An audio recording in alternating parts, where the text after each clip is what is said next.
Hello বন্ধুরা, নমস্কার। আমি ডাক্তার মানস রাউত।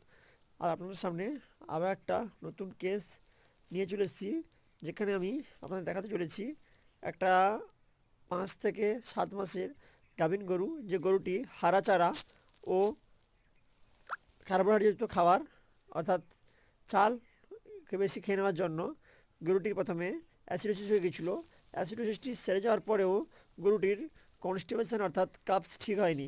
এই কারণে আজ আমরা গরুটিকে দেখতে এসেছি।